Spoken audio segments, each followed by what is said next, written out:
Itong video na to para ito sa mga single mom na may anak sa Pilipinas at gusto dito patirahin ang kanilang mga partner dito sa Pakistan. Ayan.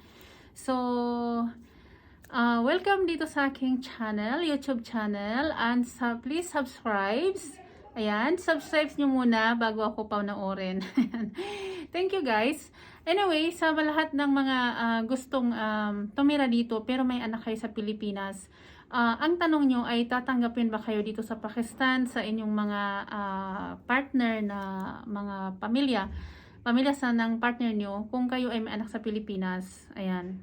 So, dito sa Pakistan, wala namang problema kung may anak ka sa una mong asawa.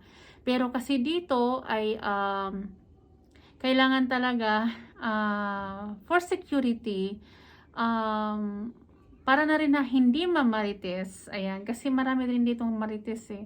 Para sa inyo, example, may anak ka sa Pilipinas, tama na lang na alam ng partner mo na may anak ka sa Pilipinas. Kasi dito, hindi nila yan maintindihan. Unlike, kung yung asawa mo ay, alam mo yun, pumanaw, ganyan. So, pwede yung sabihin na pumanaw. So, kaya ikaw may, alam mo ito, may anak ka.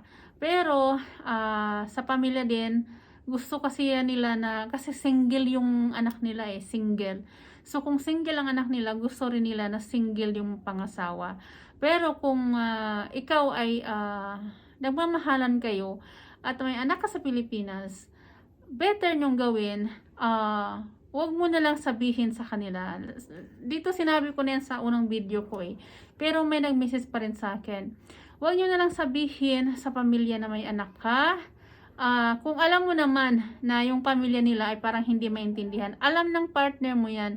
Kung ano yung sasabihin ng partner mo, sundin mo na lang. Kung sinabi ng partner mo na yes, alam nila na may anak ka, may asawa ka before, yun, pwede mong sabihin. Pero kung hindi naman sinabi ng partner mo na may anak ka sa Pilipinas, huwag mo nang pilitin. It's better na kayo na lang ang dalawa ang nakakaalam sa, alam mo yun, meron kang anak. Kasi, pagdating dito, more of them, mga marites sila, lagi nila yan isasabihin na, yan, may anak na yan, may ano na yan. Tapos sabihin naman sa iba, ay, bakit nag-asawa yung ano, bakit siya naman is single, bakit ganyan. So, para sa akin, wala namang best na, alam mo yun, mangyayaring, alam mo yun, kaibahan.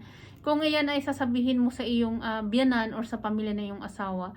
So, kayong dalawa, maganda na kayo na lang dalawang nakakaalam. Tapos, basta alam ng partner mo at magsuporta kayo doon sa mga anak nyo sa Pilipinas. Huwag nyong pabayaan. Kahit na nandito kayo, huwag nyong pabayaan yung mga anak nyo sa Pilipinas. Sabihin nyo talaga sa partner nyo na kung sasama ka dito sa Pakistan, kailangan talaga na may suporta yung anak mo. Sabihin mo talaga sa magiging partner mo na kung ako man ay patirahin mo sa Pakistan, kailangan din na suportahan mo yung mga anak ko. Kasi sa atin, sa kultura natin, nanay talaga ang sumusuporta. Iba yung kultura natin eh. Yung kultura natin sa Pilipinas, yung pure talaga, kailangan yung tatay talaga magsusuporta. Pero ngayon, baliktad na.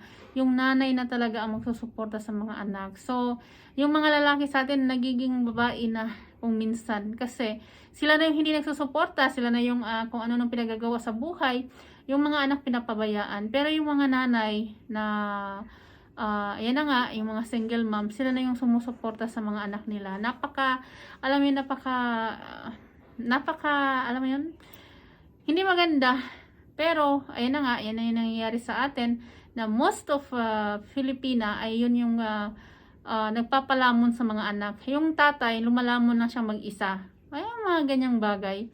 So, para sa akin, kung ikaw ay may anak sa Pilipinas, at ikaw ay pupunta din sa Pakistan, kung tanggap naman, wala namang problema yan, natanggap ka na may anak ka. Pero, kung para sa akin lang, advice ko lang, wala namang pinagkaiba kung sabihin mo o hindi mo sabihin. Kasi, hindi naman nila yan marirecognize dahil anak mo naman yan sa una. Hindi naman nila yan kadugo, hindi nila kapamilya yan.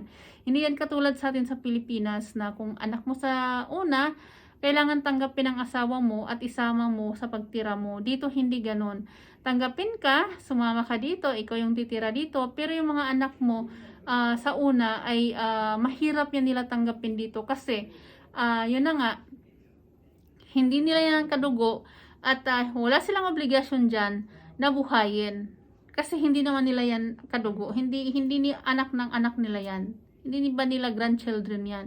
So, wag mo na ipagpilitan na kailangan malaman nila, kailangan ganito, ganito. Kung anak ng asawa mo yan, example, anak yung dalawa, sa una, kumbaga nag-anak kayo before kayo nagkasal dyan sa ibang bansa, example, yan, matatanggap yan dito. Pero kung sabihin mo, anak mo sa una mong asawa, wag mo nang ipagpilitan na tanggapin nila. Tanggap nila na may anak ka before, pero wag mo nang ipagpilitan na dalhin pa dito at isama nyo dito sa pagtira. Kasi very rare lang talaga ang tumatanggap sa ganyang setup. Very rare lang talaga. Magiging problema nyo yan ng partner mo pag yan ay dinala mo dito at isama mo dito yan sa pagtira. Kasi nga dito is joint family. Marami silang magkakamag-anak sa loob ng bahay. Tapos i-addition mo pa yung anak mo. At syempre marami dito sa loob ng bahay, marami ng bata dito, yung mga grandchildren nila. Tapos yung anak mo sa una, mabibehind lang yan. Alam mo yun?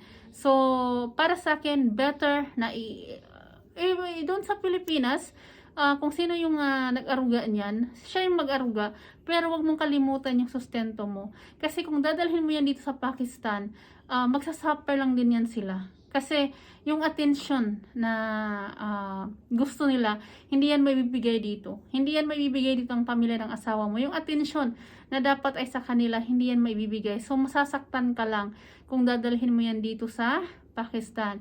So better kung saan man yan iniwan sa nanay mo, wag mo na silang alam mo yun, abalahin. Kasi kung dadalhin mo pa yan dito sa Pakistan, tapos panibagong alam mo yun, atmosphere ng buhay, example sa pag-aaral dito, mahirapan yan sila dito dahil dito iba yung setup ng pag-aaral dito, iba-ibang language kumbaga.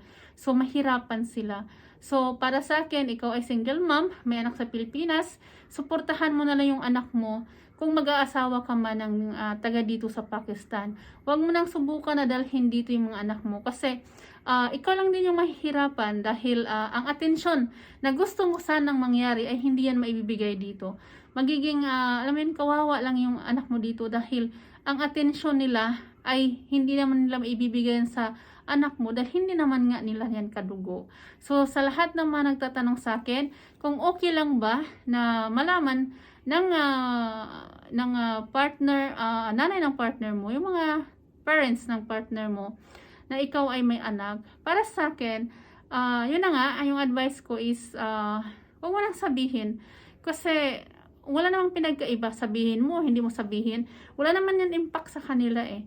So, pero kung dadalhin mo yan dito, ikaw lang din ang mahirapan. So, sa sinabi ko na, sana may natutunan ka sa lahat ng mga nagtanong dito.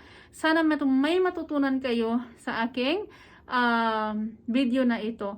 At please guys, subscribe dito sa ating YouTube channel for more information about Pakistani life here in Pakistan. Thank you guys!